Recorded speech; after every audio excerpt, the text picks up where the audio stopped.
আৰু ইফালে অৱশেষত আৰক্ষীৰ জালত পৰিল দমকাৰ দলবদ্ধ বলাৎকাৰৰ পঞ্চমটো নৰপিশাচ। গোপন খবৰৰ ভিত্তিত হোজাই ৰেলগেটৰ সমীপৰ পৰা গ্ৰেপ্তাৰ কৰা হয় লম্বত আব্দুল মতিনক। 23 মাৰ্চতে দমকাৰ দীঘলজাৰুণী গাঁৱৰ জংঘলৰ ভিতৰত এগৰাকী যুৱতীক দলবদ্ধ বলাৎকাৰ কৰি 5 নৰপিশাচে ছ'চিয়েল মিডিয়াত ভাইৰেল কৰিছিল সমস্ত ঘটনা।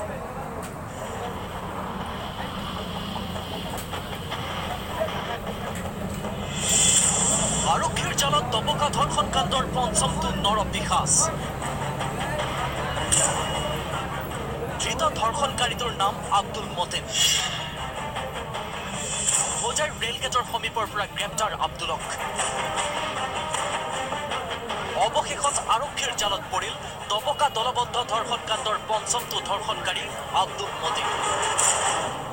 গোপন তথ্যৰ ভিত্তিত বুধবাৰে নিশা দমকা আৰক্ষী থানাৰ ভাৰপ্ৰাপ্ত বিষয়া নীলোৎপল ভূঞাৰ নেতৃত্বত যোৱা আৰক্ষীৰ দলে হোজাই ৰেলগেটৰ সমীপত অভিযান চলাই গ্ৰেপ্তাৰ কৰে আব্দুল মতিনক। 23 মাৰ্চতে দমকাৰ দীঘলজাৰুণী গাঁৱত জংঘলৰ ভিতৰলৈ টানি নি এগৰাকী যুৱতীক দলবদ্ধ ধৰ্ষণ কৰিছিল 5 নৰপিশাচে। ইমানতে ক্ষান্ত নাথাকি নৰপিশাচকেইটাই মোবাইল ফোনত সমস্ত ৰেকৰ্ডিং কৰি সেই ভিডিঅ' ছ'চিয়েল মিডিয়াত ভাইৰেল কৰিছিল।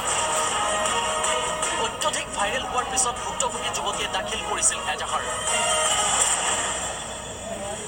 ইয়াৰ পিছত দমকা আৰক্ষীয়ে বিভিন্ন ঠাইত অভিযান চলাই কিছুদিনৰ ভিতৰতে গ্ৰেপ্তাৰ কৰিলে 5 নৰপিশাচ গোলাপ হুছেইন, দিলৱাৰ হুছেইন, শ্বহীদ আহমেদ, আব্দুল আলিম আৰু আব্দুল মতিনক। এই 5 নৰপিশাচক বৰ্তমান কঠোৰৰ পৰা কঠোৰ শাস্তি বিহিবলৈ দাবী উত্থাপন কৰিছে বিভিন্ন দল সংগঠনে। অতি কম সময়ৰ ভিতৰত 5জনক ধৰাৰ কাৰণে আমি দমকাৰ অফিচাৰক ধন্যবাদ জনাইছোঁ আৰু মই দাবী জনাইছোঁ যে এইকেইজনক উচিত শাস্তি পাব লাগে, এইকেইজনক ফাঁচি দিব লাগে।